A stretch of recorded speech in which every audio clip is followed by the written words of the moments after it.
Nós estamos dando sequência à série de mensagens Fé e Ação, baseado no livro de Neemias. Domingo passado, o pastor Juba nos trouxe a palavra sobre o capítulo 10. Eu vou dar continuidade ao capítulo 11. Domingo que vem, como foi dito, o pastor Marcelo vai pregar o capítulo 12. Ele entra também na visão da igreja, na sequência das mensagens, e aí o pastor Juba finaliza no domingo, no dia 17, a nossa série de mensagens dentro do livro de Neemias. Sendo assim, abra sua Bíblia no capítulo 11, por favor. Nós vamos lê-lo todo. Importante ler todo o capítulo. A gente precisa entender que a leitura da palavra, mesmo que você às vezes não entenda um pouco, mas ela é poderosa espiritualmente para trazer luz, né? Nós cremos que na leitura da palavra aqui, nesse ambiente, ela está dizendo alguma coisa, ela está sendo proclamada, ela está sendo dita. Então nós estamos trazendo mesmo essa presença de Deus para falar e nos explicar através do seu Espírito, amém? Capítulo 11 de Neemias, diz assim, todos abriram? Amém? Os príncipes do povo habitaram em Jerusalém, mas o seu restante deitou sortes para trazer 1 de 10 para que habitasse na santa cidade de Jerusalém, e as 9 partes permaneceriam em outras cidades. O povo bendisse todos os homens que voluntariamente se ofereciam ainda para habitar em Jerusalém. Olha a diferença, né? A voluntariedade daqueles que queriam habitar e aqueles que jogaram sortes para ver se estariam lá ou não. Verso 3: são estes os chefes da província que habitaram em Jerusalém. Porém, nas cidades de Judá habitou cada um na sua possessão, nas suas cidades, a saber, Israel, os sacerdotes, os levitas, os servidores do templo, os filhos dos servos de Salomão. Habitaram, pois, em Jerusalém alguns dos filhos de Judá, dos filhos de Benjamim, dos filhos de Judá: Ataías, filho de Uzias, filho de Zacarias, filho de Amarias, filho de Cefatias, filho de Maalalel, dos filhos de Pérez; e Maacéias, filho de Baruque, filho de Col-Ozé, filho de Asaías, filho de Adaías, filho de Joiaribe, filho de Zacarias, filho do Silonita. Todos os filhos de Pérez que habitaram em Jerusalém, importante isso, foram 468 homens. Quando eu disser aqui, irmãos, sobre habitar em Jerusalém, é muito importante. É muito importante. As pessoas que habitaram em Jerusalém, que não quiseram fugir do cenário de ruína, porque ninguém quer habitar e reconstruir num cenário de ruína. Nós queremos os grandes centros, mas mesmo assim um grande centro pode estar em ruína e não ser atrativo. Mas olha só, onde eu estava? Verso 7, isso: são estes os filhos de Benjamim: Salu, filho de Mesulão, filho de Joede, filho de Pedaías, filho de Colaías, filho de Maacéias, filho de Itiel, filho de Jesaías.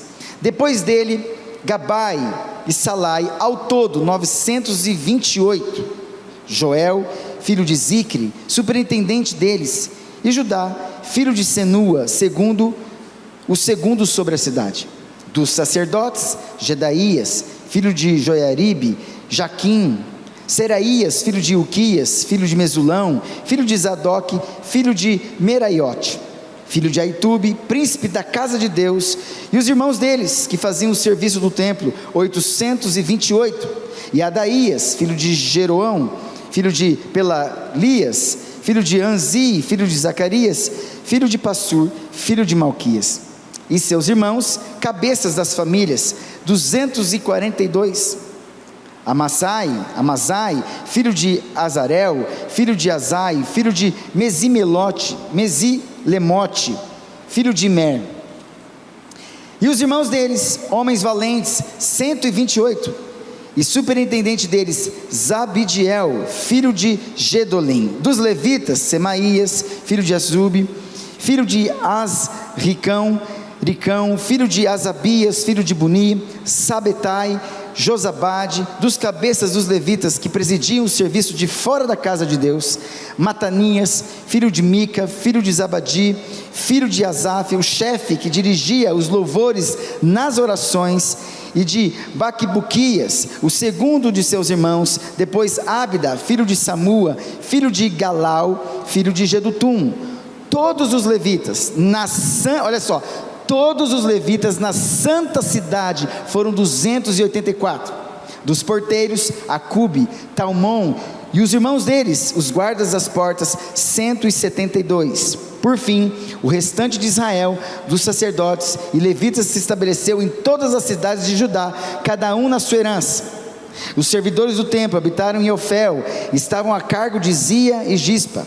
O superintendente dos levitas em Jerusalém era Uzi, filho de Bani, filho de Asabias, filho de Matanias, filho de Mica, dos filhos de Asaf, que eram cantores ao serviço da casa de Deus, porque havia um mandado do rei a respeito deles, e certo acordo com os cantores, concernente às obrigações de cada dia.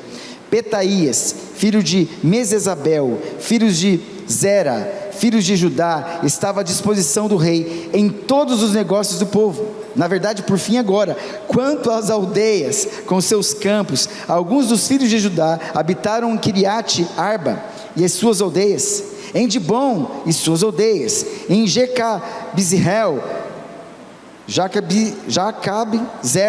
e as suas aldeias, em Jesua, em Moladá, em Bet-Palete, em Azar-Sual, em Berseba e suas cidades, em Ziclac, em Mecona e suas aldeias, em Rimon, em Zorá, em Jarmute, em Zanoa, em Adulão, nas aldeias delas, em Laquis e seus campos, em Azeca e suas aldeias. Acamparam-se desde Berseba até o vale de Non. Os filhos de Benjamim também se estabeleceram em Geba, e daí em diante em Micmas, Aia, Betel e suas aldeias, em Anatote, em Nobe, em Ananias, em Azor, em Ramá, em Gitaim, em Adide, em Zebuim, em Nebalate, em Lode, em Ono, no vale dos artífices. Dos levitas havia um grupo tanto em Judá como em Benjamim.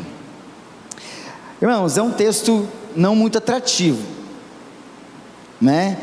Certamente se você não está numa sequência de mensagens aí, e se você é acostumado a ter uma leitura cuidadosa, você até lê por questões de informações, mas não é o tipo do texto que nós paramos para ficar prestando atenção em detalhes. Eu havia dito hoje pela manhã que teve um texto que eu li há algumas mensagens atrás sobre a importância dos nomes das famílias representadas. Algumas famílias que estavam inscritas dentro, né, da lista daqueles que foram fiéis, daqueles que estavam na lista daqueles que tinham um legado em Israel, entraram e foram abençoados. Outros que não estavam na lista ficaram para trás. E aí eu conversando com algumas pessoas depois da mensagem, elas falaram assim: nossa, mas como é importante fazer parte da lista daqueles que têm um legado, que têm uma promessa, que estão certos, que estão caminhando. E vou dizer, meus irmãos, eu quero estar na lista daqueles que são salvos, amém? Hoje pela manhã, eu dando uma aula sobre eleição, e eu li o capítulo 17, ou melhor, o capítulo 13 de Apocalipse. E no capítulo 13 de Apocalipse, na verdade eu tinha lido o capítulo 13 de Atos, que dizia o seguinte, mais ou menos assim, dois textos bem interessantes, no capítulo 13, por sinal. No capítulo 13, a partir do verso 48, dizia assim, lá em Atos, depois de uma pregação, dizia assim, no verso 47, 46 dizia assim: então Paulo e Barnabé, falando ousadamente, disseram: cumpria que vós outros, em primeiro lugar, fosse pregada a palavra de Deus, mas posto, olha só, que rejeitais, e a vós mesmos vós julgais indignos da vida eterna, eis aí que nos volvemos para os gentios. Está vendo? Eu vim para os meus e os meus me rejeitaram. Segue o texto, verso 47, porque o Senhor assim nolo determinou: eu te constituí para a luz dos gentios, a fim de que sejas para a salvação até os confins da terra. Estava confirmando o trajeto e apostolado e ministério de Paulo, mas olha só o que aconteceu no verso 48, os gentios, aqueles que estavam ouvindo, importante isso, meus irmãos, numa pregação da palavra, numa proclamação da palavra, muitos estão escutando, mas poucos estão ouvindo, na mesma seriedade em relação a esses gentios. Olha só o verso 48, os gentios ouvindo isto, regozijavam-se e glorificavam a palavra do Senhor, não a palavra de Paulo. E a Bíblia fala que a fé vem ouvir a palavra de um exemplo. O Levi está aqui, eu estou lá na sala, você está no quarto. Levi, eu estou lá na cozinha e você está lá no quarto. Levi, vem comer. Quem está falando para ele vir comer? Certo? Quem está falando? Certo? A palavra do Pai. Levi, vem comer. Levi, vem comer. Aí ele ouve, o que ele faz? Ele sai do quarto e vai até a cozinha. Exatamente isso. A fé vem pelo ouvir a palavra de Deus. A palavra de Deus está sendo pregada. Vem quem pode ouvir. Vem quem pode entender espiritualmente. A palavra de Deus está sendo pregada, está chamando você ao arrependimento. Está chamando você, igreja, para trabalhar e não fugir da obra, e não fugir da responsabilidade. E a gente está escutando, mas não está prestando atenção no chamado. Por isso que muitos acham que tem um chamado, mas não tem. Não tem porque não tem direção. Porque não tem direção, não tem missão para ser feita. Presta atenção, eu chamei, ele veio. Deus está chamando, se você está vindo é porque a fé está trazendo você para acreditar na palavra daquele que está prometendo para você.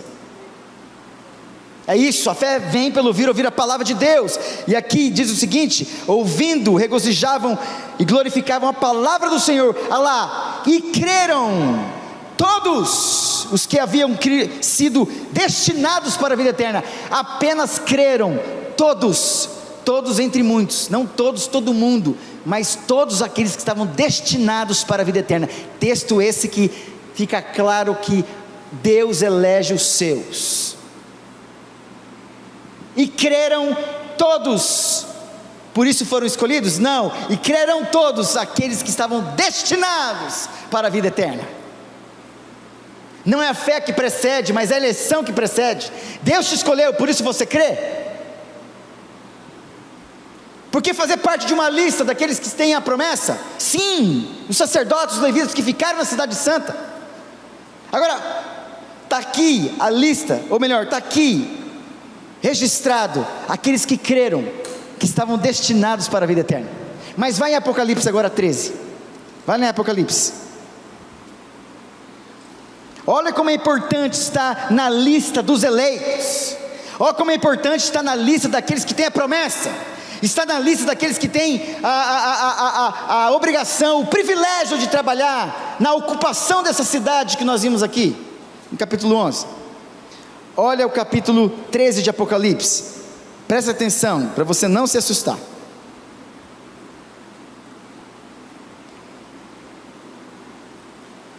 Verso 5, capítulo 13. Foi-lhe dada uma boca que proferia arrogância, está falando da besta, tá? Olha aqui, é Deus dizendo assim, que a besta ela vai ter autoridade para fazer isso, presta atenção. Deus deu autoridade para Satanás, deu autoridade para a besta. A jurisdição, ainda que tenha jurisdição, mas é uma jurisdição limitada. Mas olha só, olha a função da besta nesses últimos dias. Presta atenção, olha a função da besta, enganando muitos bestas. Olha aqui. Foi-lhe dada uma boca que proferia arrogâncias e blasfêmias, e autoridade para agir 42 meses. Deus deu 42 autoridade para eles, para a besta. Deus deu. Olha agora, e abriu a boca em blasfêmias contra Deus. Como Deus pode permitir isso? para lhe difamar o nome e difamar o tabernáculo, a saber, os que habitam no céu. Foi-lhe dado também que pelejasse contra os santos e os vencesse. A besta vai lutar contra a gente e a gente vai vencer. Melhor, nós vamos perder. Pelo menos nesse inteirinho aqui. Deu-se-lhe ainda autoridade sobre cada tribo, povo, língua e nação. Essa besta vai enganar muita gente. Agora presta atenção no verso 8. E adorá-la-ão, vão adorá-lo todos os que habitam sobre a terra, e aqueles cujos nomes não foram no livro do Cordeiro, que foi morto desde a fundação. Meu Deus, o livro do Cordeiro, que desde a fundação do mundo, antes da fundação do mundo, desde a fundação do mundo. Meus irmãos, estar escrito no livro da vida é um privilégio. O próprio Jesus disse o seguinte, que a alegria que você tem pelo fato de servir a Deus e ver os Espíritos submetendo a você, não pode ser maior alegria do que você ter o nome escrito no livro da vida. Por isso a importância de nós levarmos a sério os nomes que estão registrados aqui, nomes estes de autoridades, de pessoas que tinham função na igreja, que tinha o seu lugar e sabia o que tinha que fazer. Não tinha que ser bagunçado, não pode ser bagunçado. Não podemos deixar qualquer um entrar aqui e fazer o que quer.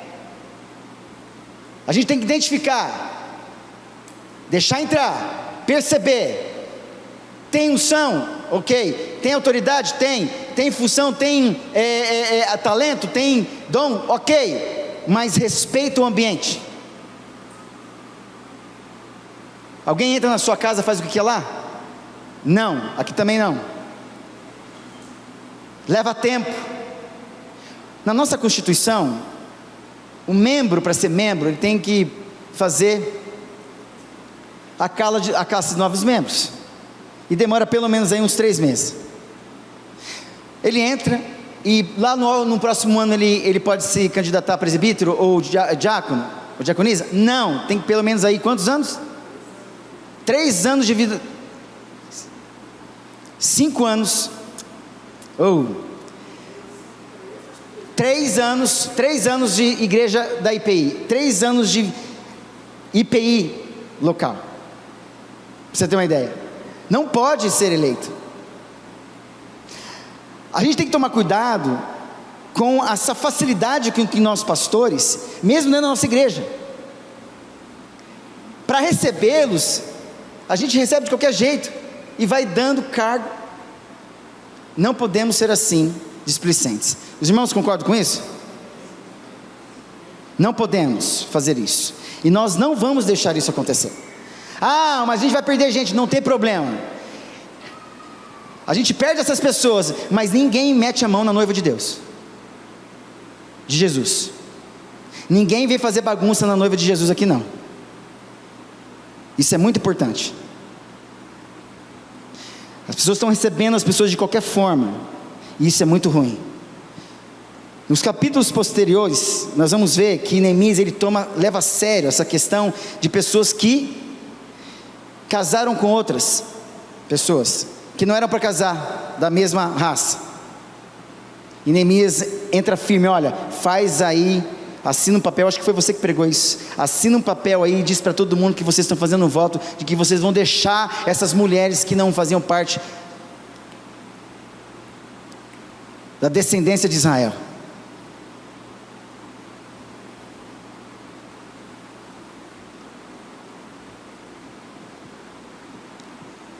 Irmãos, é muito importante fazer parte da lista daqueles que estão salvos. Eu não quero fazer parte dessa lista. Eu não quero fazer parte. E eu quero ajudar essa igreja não a deixar isso acontecer com você também. Amém? Volto para capítulo 11. Nós já lemos.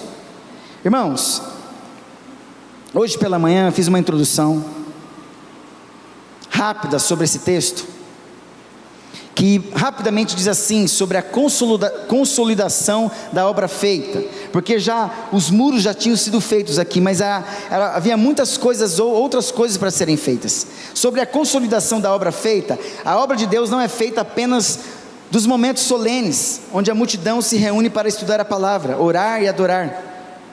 Essa obra precisa ser consolidada no dia a dia. Sem uma base forte, todo mais entra em colapso. Se não tem a base da promessa da palavra de Deus, tudo fica fora do lugar. Não conhecer a palavra é derrota. Saber de detalhes como esse, por exemplo, de dar liderança para um neófito, não é legal. Neófito significa novo na fé. Saber desse detalhe é um cuidado com a comunidade. É conhecer a palavra, porque a obra pode não consolidar por conta disso.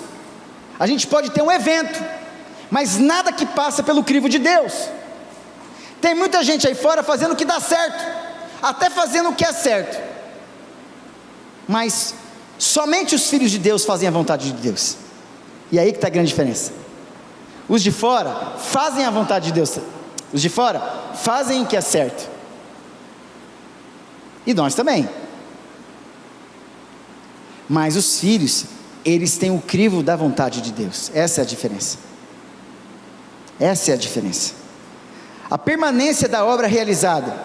A restauração não é uma coisa fácil. Os muros tinham sido levantados, as portas estabelecidas, os inimigos vencidos, a justiça social restabelecida, um departamento espiritual iniciado, uma aliança com Deus havia sido feita. Mas e agora? Quando acabar a festa da celebração, na rotina do dia a dia, o que fazer para garantir a permanência dessa obra? A gente precisa de vocês. O tema dessa mensagem significa a ocupação da cidade de Deus, a ocupação da santa cidade de Deus. Não basta reconstruí-la, parte dela, é preciso que ela seja habitada agora. E porque ela é habitada com essas funções, com essas autoridades, é preciso que lá dentro também algumas coisas sejam restauradas, tais como as casas dos irmãos que moram lá, do povo que mora lá, o templo de Deus, que era prioridade depois, para restaurar a adoração ao Deus verdadeiro.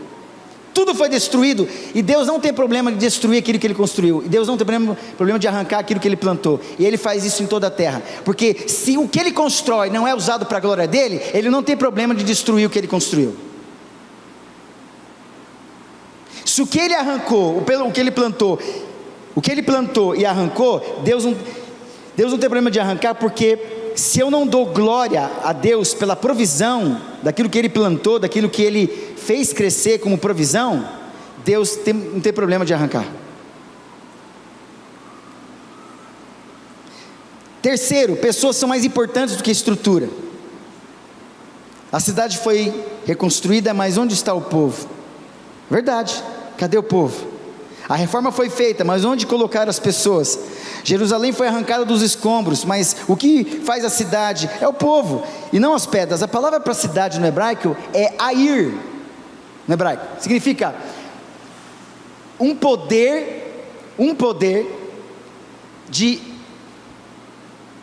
significa a possibilidade de mãos, de possibilidade de realizações feito por pessoas. É exatamente isso. É um poder de realização feito por pessoas. Isso. A cidade significa isso. Um lugar onde há a possibilidade das pessoas usarem as mãos para construir, para fazer alguma coisa. Cidade significa isso. É onde nós vemos a possibilidade de ver pessoas com mãos realizando. E aí eu digo o seguinte, nesse sentido aqui, é o poder de Deus que vem realizando espiritualmente sobre a igreja. É um poder de Deus que vem realizando um poder espiritual. Porque o céu é um lugar de trabalho também, de muito movimento. Deus é adorado a todo momento lá. Com certeza, tem muito movimento. Não pense você que o céu é um lugarzinho fechadinho lá, onde você fica parado a vida toda no teu banquinho, esperando o velhão chegar para ser adorado.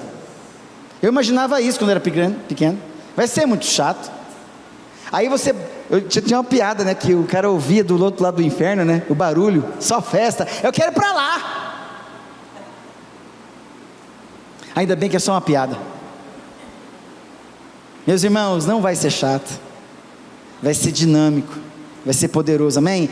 Vai ser momentos de muita emoção, grandes emoções poderosas, nossa, de muito choro nossa, maravilha. A gente vai ver o porquê que Deus resolveu me salvar e te salvar. Maravilha demais, grandes descobertas. As pessoas são mais importantes do que a estrutura física. Como povoar a cidade de Jerusalém, como ocupar o país que fora desolado, como recomeçar depois de tantos anos.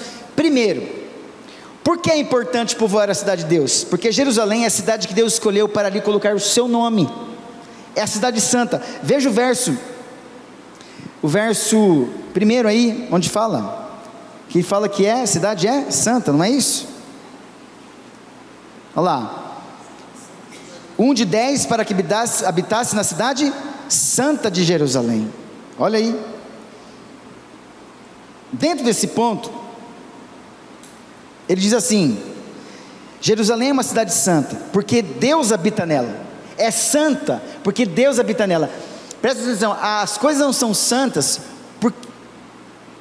por elas em si, por si mesmas. É Deus que torna algo santo, certo? Deus é Kadosh, e a palavra para santificar alguma coisa é Kodesh. Deus é Kadosh, o estranho, o totalmente outro,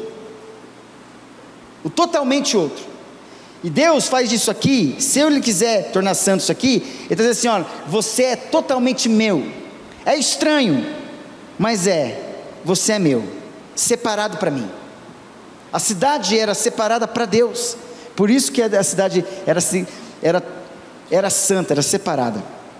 Segundo, porque ela se separou para Deus, porque ela conhece a vontade de Deus, porque ela é comissionada por Deus para ser luz para as nações. Hoje de manhã eu falei da importância de nós sermos luzes, como o próprio Jesus disse, né? Vocês são luz do mundo. Aquele povo tinha consciência de suas raízes, e onde deveriam se estabelecer. Eles eram um povo escolhido de Deus, uma nação de sacerdotes. O futuro de Israel estava agora em suas mãos. A semente santa deveria toda ter escolhido morar lá, mas ao contrário, eles declinaram. Alguns não ficaram lá, e é verdade, porque havia exigências mais rígidas. Jerusalém é a cidade do grande rei, é a cidade de Deus, um símbolo da igreja. A igreja é a nova Jerusalém. Aqueles que não querem ser santos sentem-se desconfortáveis de habitar na cidade de Deus. Cara, é duro isso, mas é verdade. Os perversos não prevalecerão na congregação dos justos, e é verdade, meus irmãos. Se o povo não concorda com isso, então está fora do lugar, tem mesmo que sair da cidade. Se não quer, porque o próximo passo é a reconstrução do templo, aonde vai restaurar a adoração ao Deus verdadeiro. E pode ser que eu não queira estar participando dessa reconstrução. Eu até posso participar dos muros, porque tem a ver com a proteção da minha casa. Eu vou reconstruir os muros. E a ideia era o seguinte, que Neemias fez a organização dele, a mobilização dele, é o seguinte: que cada família, onde morasse, pudesse ficar onde eles estavam e reconstruir os muros próximo da casa deles, das casas deles. Então, provavelmente algumas famílias reconstruíram na frente das suas casas os muros. Então, beleza, para mim está tudo certo. Agora, eu ir lá no centro para reconstruir o templo para adoração ao Senhor, chama outro, eu não. Contrata lá, eu não. E esse é o grande problema. Eu quero para mim, nada para Deus, e não se submete. Então, porque é um projeto pessoal, não podemos pensar assim. Aperfeiçoamento dos santos, colocando no lugar certo, desempenho do seu serviço no lugar certo, para a edificação do corpo de Cristo, que é a igreja. Edificação do corpo de Cristo, cada um individualmente, cada uma das partes de uma grande totalidade, trabalhando em função de um coletivo, de uma unidade. É isso, todos botando a mão na massa. Não existe projeto pessoal nessa igreja nunca vai ter, amém? O projeto do reino de Deus, amém? É o cabeça Jesus que manda nessa igreja. Não é um projeto de um pastor. É o projeto que Deus está trazendo para essa igreja, a visão dele, amém? Com vistas ao aperfeiçoamento dos santos. Porque Jerusalém era o lugar mais visado e odiado pelos gentios. Morar em Jerusalém era perigoso, seus vizinhos sempre procuravam atacar a cidade. As pessoas se acovardavam, não querem se expor, têm medo de perseguição manteve muitos fora da cidade. Eles não atentaram para o fato especial da proteção de Deus. Se é uma cidade santa, pode ter certeza, Deus está rodeando ela. Deus está guardando essa cidade. Porque morar fora de Jerusalém era materialmente mais vantajoso. A cidade estava debilitada, o comércio fragilizado, faltava dinheiro. No interior estavam aparentemente mais seguros e poderiam ser mais prósperos. Tudo isso aqui, meus irmãos, faz o seguinte: é necessário que a igreja, aquela cidade fosse povoada. Entende uma coisa? Nós como igreja temos que ditar o rumo para essa cidade, porque aqui tem uma igreja, ou aqui tem igrejas que formam essa noiva de Cristo, que tem que influenciar, tem que ditar qual vai ser o rumo social, financeiro, político, como posso dizer, cultural dessa cidade. O evangelho cai lá em Corinto, aonde era promiscuidade, paganismo, idolatria, um lugar improvável. O evangelho começa a salvar pessoas dentro daquela promiscuidade. Se nós somos chamados para ser sal, então nós temos que incomodar essa cidade com o nosso sal, amém? Não é só incomodar não, é provocar sede, porque quanto mais sal, mais sede. Quanto mais luz, mais denúncias virão. Segundo ponto, quais foram os meios para repovoar a cidade de Deus? Primeiro, está aí, os príncipes, os líderes deram exemplo. Olha o verso primeiro: os príncipes do povo habitaram em Jerusalém, mas o seu restante deitou sortes. Quer dizer, vou tirar a sorte lá, vou ver se... Enfim, os líderes morando em Jerusalém eram um convite, um encorajamento para os outros. O exemplo vale mais do que leis ou palavras. Se queremos ver a cidade de Deus cheia, a liderança tem que estar na frente. Presta atenção, do mesmo jeito essa igreja, nós liderança, nós temos que dar exemplos. Isso nos envergonha, tira a nossa autoridade. Os nossos filhos veem isso dentro de casa. Mas pai, por que você pode e eu não posso? São essas perguntas que vêm assim, que atacam o nosso coração.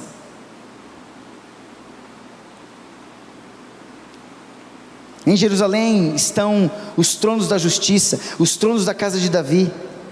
Dela emana a lei de Deus. Calvino, olha que interessante, diz que o púlpito, né, é o trono onde Deus governa o seu povo. Palavra. Quais foram os meios para repovoar a cidade de Deus? Os líderes deram um exemplo. Os líderes foram os primeiros a se comprometer com o cenário de ruína, e falaram: nós vamos mudar o cenário dessa cidade. Um cenário de ruína emocional, espiritual, física, moral dessa igreja. Nós precisamos nos levantar como homens de Deus, amém? Nós vamos nos levantar, Deus vai nos tratar, Deus vai nos capacitar, e a gente não vai fugir, em nome de Jesus, nós não vamos fugir. Presta atenção agora, alguns se ofereceram voluntariamente para habitar em Jerusalém. Olha o verso 2, o povo bendisse, olha só, o povo deu graças a Deus. Vamos pensar assim, todos os homens que voluntariamente se ofereciam ainda para habitar em Jerusalém. Obrigado, porque nós precisamos de homens aqui. Cadê os homens dessa igreja? Cadê os homens de Deus nessa cidade? Eles abriram mão de vantagens pessoais pelo bem da coletividade. Eles têm abnegação e visão do reino de Deus. Não buscam apenas o seu bem pessoal. Têm consciência de que são um corpo. Eles buscam Jerusalém porque lá está a casa de Deus. Eles entendem que a comunhão com Deus é mais importante do que prosperidade. A piedade com contentamento é grande fonte de lucro. Exemplo: Ló arma suas tendas para bandas de Sodoma. Deu no que deu. Abraão tinha todo o direito de escolher primeiro, mas ele deixa Ló fazer isso. E o olho grande de Ló escolhe as partes mais bonitas. E deu no que deu. Nós, líderes, precisamos ter a visão de Deus, amém? Ainda que o cenário seja ruim, ainda que sejam os muros caídos, ele saiu lá, Neemias saiu lá, das fortalezas de Suzã, fortaleza rodeada por lírios, e foi para reconstruir um cenário que não tinha muros. Esses vieram por amor e por dever, vieram por patriotismo, por isso são benditos. Eles renunciam suas vantagens, segurança, prosperidade. Jerusalém é o alvo de complôs e ataques dos inimigos. Terceiro, dentro desse segundo ponto, por quê? Por quê? Quais foram os meios para repovoar a cidade de Deus? Está aqui, ó. Alguns vieram porque foram chamados irresistivelmente pelo lançamento de sortes. Irresistivelmente. A cidade estava reconstruída, mas estava vazia. A cidade tinha que ser habitada por judeus genuínos. Tinham estrutura, mas não tinham gente. Havia muito espaço vazio. Eu falei hoje de manhã, temos dinheiro nessa igreja. Graças a Deus nós temos dinheiro nessa igreja. Isso não quer dizer que você não tem que ter um compromisso de fidelidade com Deus, amém? Com Deus. Com Deus. O seu dízimo é uma fidelidade no seu relacionamento com Deus, que reflete na vida de uma comunidade. E essa comunidade tem um peso de responsabilidade em administrar. Nós temos dinheiro, de repente está acontecendo, nós não temos pessoas para investir talvez. Nós estamos precisando talvez de um projeto, não sei, nós estamos caminhando, andando pouquinho em pouquinho, mas Deus vai trazer, amém? Deus vai trazer, Deus não vai deixar a gente parado. Existe uma reconstrução, existe uma planta do céu que tem que vir para ser esse itinerário, essa direção de que nós precisamos reconstruir da forma como Deus quer. É a arca, como a arca de Noé, pela fé, Noé sendo divinamente instruído, Deus traz instrução para essa igreja, para nós reconstruirmos da forma como o Senhor quer. É isso. Havia muito espaço vazio, assim é na igreja. Deus tem muito povo nessa cidade, temos muitos bancos vazios, está aqui, ó. Precisamos sair pelas ruas da cidade, encher a casa do Senhor, ainda há lugar. Gente, é só pregar isso que vem uma situação para a gente que nos pega. Hoje de manhã, eu falando isso, que nós temos que ser luz, sal, e eu estou com 2 cestas básicas sempre dentro do meu carro. Eu ando com 2 cestas básicas dentro do meu carro. E eu sempre fico esperando Deus dar uma direção para ser a pessoa certa, no lugar certo, com o propósito certo. E hoje, saindo do culto, demorei um tempão em algum lugar que eu fui, estava com raiva já, porque eu estava com fome. Minha esposa fica mais com raiva ainda, imagina, leoa sem você comer, vai comer o leão, e vai comer o leãozinho também. É assim, mulher, não pode ficar com fome.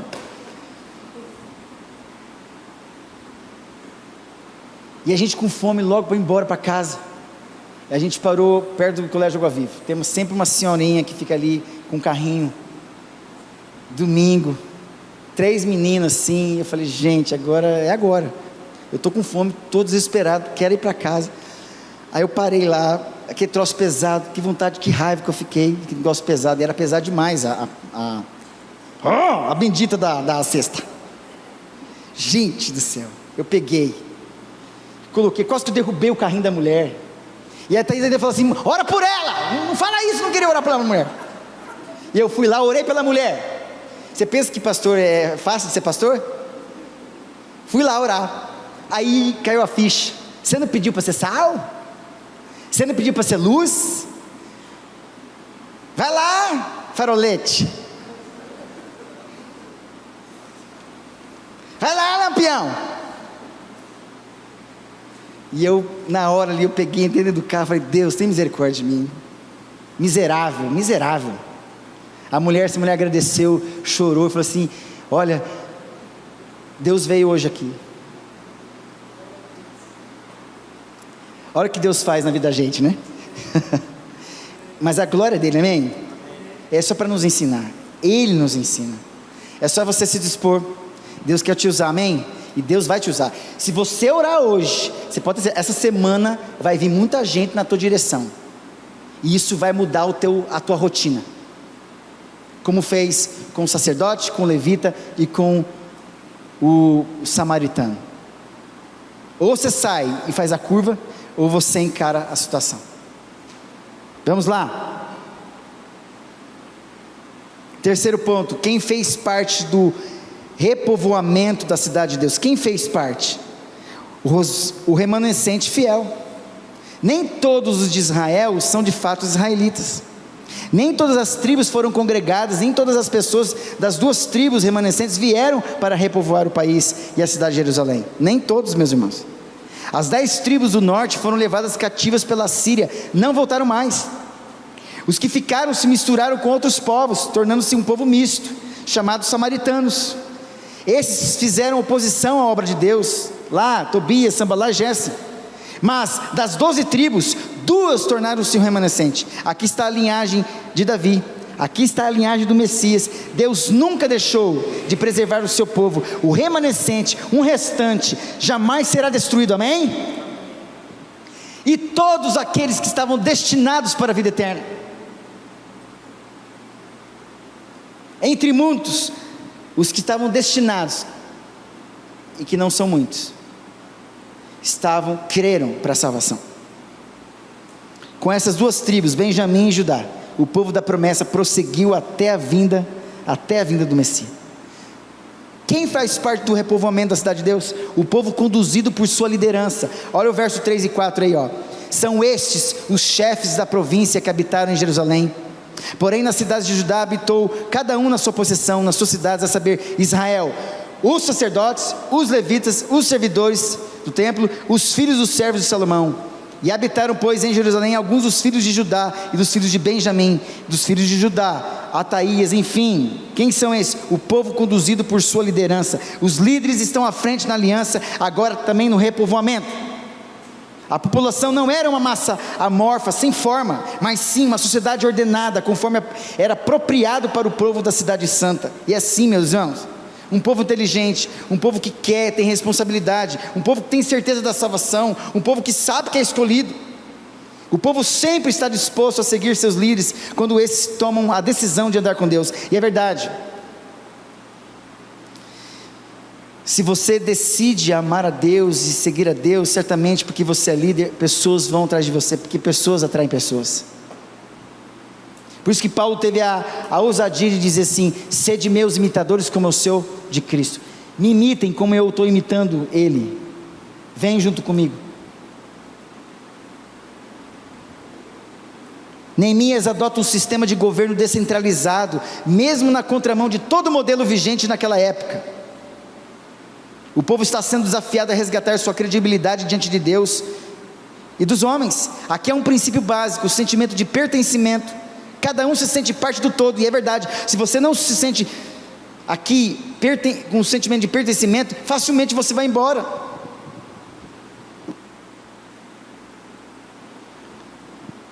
Facilmente você vai embora. Cada um se sente parte do todo. Exemplo, a necessidade de existir. Esse mesmo sentimento na igreja, pertencimento, entrosamento na igreja, é verdade, a gente precisa disso, meus irmãos, e a gente vai conseguir isso com a graça de Deus, amém? Nós vamos conseguir isso. As famílias de Judá, está aí no verso 4 e 6, Judá é uma tribo grande. As famílias de Benjamim, também no verso 7, os benjamitas eram conhecidos por sua bravura e selvagem, e coragem de guerra. Os obreiros da casa de Deus, olha aí, o culto é o centro do povo de Deus, o fim principal da nossa vida é glorificar a Deus. Os sacerdotes, olha o verso 10 a 14, os sacerdotes, eles ensinam a lei, eles oram pelo povo, eles representam o povo diante de Deus. Os levitas, o verso 15 e 18, muito trabalho dos levitas era ensinar a palavra de Deus em todo o território, por isso eles foram espalhados por todo o território de Israel. Olha os porteiros no verso 19, eu estou passando rápido porque tem muita informação. Dos porteiros, Acube, Talmon e os irmãos deles, os guardas das portas, dos 172, eles têm a incumbência de guardar a cidade, de vigiar a cidade. Havia o perigo de comércio no dia do Senhor, havia o perigo de invasão dos inimigos. Os servidores do templo, olha o verso 21, os servidores do templo habitaram em Ofel e estavam a cargo de Zia e Gispa. Eles eram encarregados dos serviços gerais. No corpo há diferentes membros. Todos têm dons e ministérios. Exemplo, limpeza da casa de Deus. Meu Deus, presta atenção. Um crente salvo em Jesus Cristo, ele tem dons espirituais. Pelo menos um. Não existe dom espiritual para quem não é regenerado. Dom espiritual é uma dádiva espiritual. É nascido de novo. É para nascido de novo. Você tem um dom, então existe lugar para você. Hoje de manhã eu falei assim, olha, tem lugar para você na caixa de ferramenta. Você é uma ferramenta, e Deus não quer jogar você fora. Deus quer te usar para consertar coisas aqui dentro, amém? Você não é uma peça.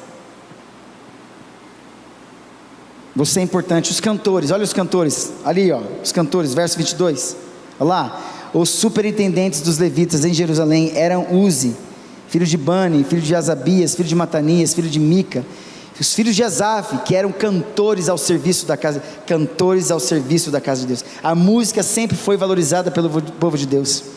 Os cantores faziam parte dos levitas, eles tinham dedicação exclusiva nesse ministério. O louvor é algo importante. Os cantores tinham um bom ouvido, uma boa voz. Eles eram escolhidos para conduzir os salmos, eram condutores de culto, gente especializada. A música na Bíblia tem lugar fundamental.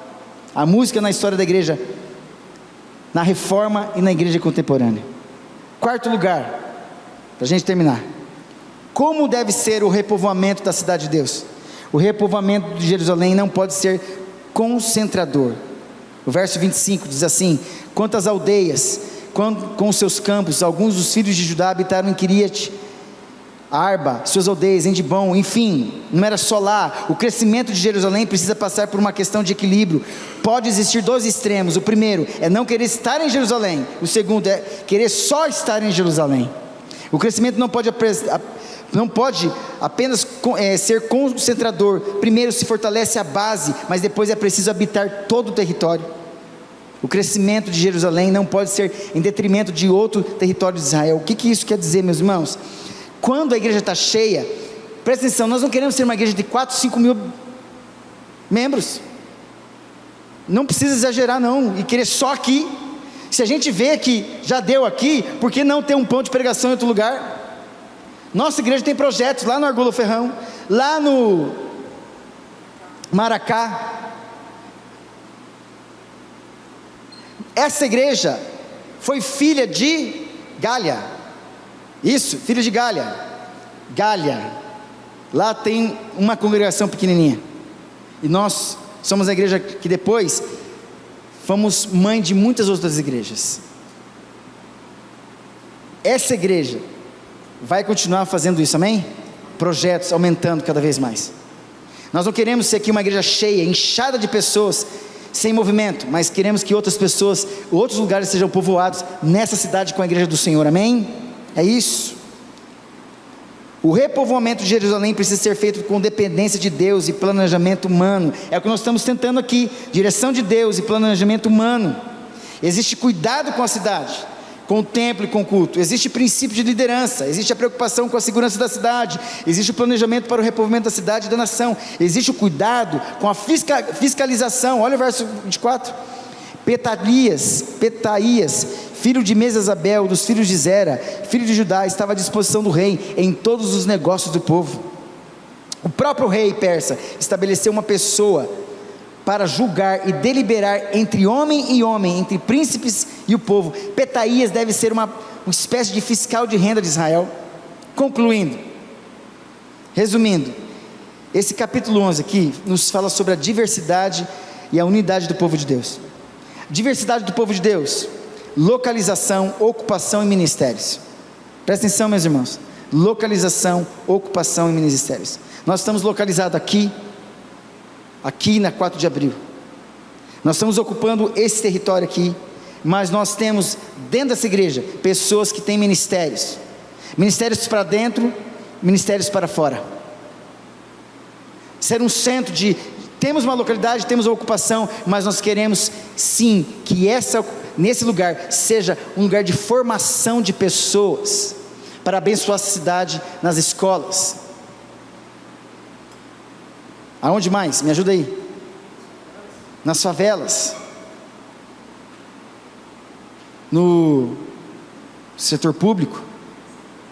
Nos hospitais. Nas empresas. Existe espaço para você trabalhar nesse lugar? A unidade do povo, de raça, de fé, de relacionamento, de propósito. Não queremos ser uma igreja preconceituosa, amém? Jamais. Qualquer um pode entrar aqui e entender qual é o esquema da casa, e aprender que aqui a gente vai estar unido por um propósito, amém? Por fim, deveres decorrentes dessa diversidade e unidade. Contentamento de cada um em sua posição. Presta atenção, se você ocupa essa posição, fique feliz com a sua posição. A chave de fenda não é menos porque não é alicate. O alicate não é mais porque não é menos por conta de não ser a chave de fenda. Entenda que em algum momento você vai ter que pegar a chave de fenda, e só ela pode resolver o problema. Então sinta-se bem colocado nessa igreja, e seja uma bênção em nome do Senhor Jesus, amém? Mútua estima e afeição entre nós, que passa por um relacionamento de verdade. Eu falei hoje de manhã, deixando a mentira, falando a verdade cada um com o seu próximo, porque somos membros uns dos outros, exatamente isso. Não deixa a mentira governar os relacionamentos, nada, mas falando a verdade cada um com o seu próximo, porque somos membros uns dos outros. Isso mostra que a mentira nos afasta uns dos outros, mas a verdade nos atrai. Hoje, infelizmente, as pessoas que querem ser transparentes, verdadeiras, elas são tidas como pessoas arrogantes, não bem-vindas, mal interpretadas. A gente precisa retomar o caráter de Cristo, sermos verdadeiros, firmes, diretos, com amor, não sem amor, amor com firmeza, mas não negociar os princípios, amém, irmãos? Porque precisa também ter uma saúde entre nós. Tendo saúde aqui, a gente leva a saúde para fora. Tendo saúde aqui, leva a saúde para fora. Se a gente quer ser sal, sejamos um sal tão saudável. Queremos ser luz, então vamos ser uma luz de verdade. Tudo isso para a honra e glória do Senhor, amém? Vamos ficar em pé? Irmãos, nós queremos finalizar entoando um cântico sobre a palavra de Deus que nós cantamos. Porque é a palavra de Deus que foi pregada hoje que nos dá direção daquilo que nós queremos ser como igreja, amém? A palavra vai direcionar a nossa igreja para esses projetos, para esses dias que nos faltam aí, meus irmãos, que são difíceis. As coisas vão afunilar, e a igreja cada vez mais vai ser exigida nessa missão, em nome do Senhor Jesus, amém? Vamos entoar esse cântico, tua palavra, depois nós vamos terminar.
dito, recebe a glória deste culto, Deus. Sim, os louvores, as orações, a palavra ministrada, tudo, Pai, tudo ali embaixo com as crianças, cada fé que foi agora exercitada na tua direção, Jesus.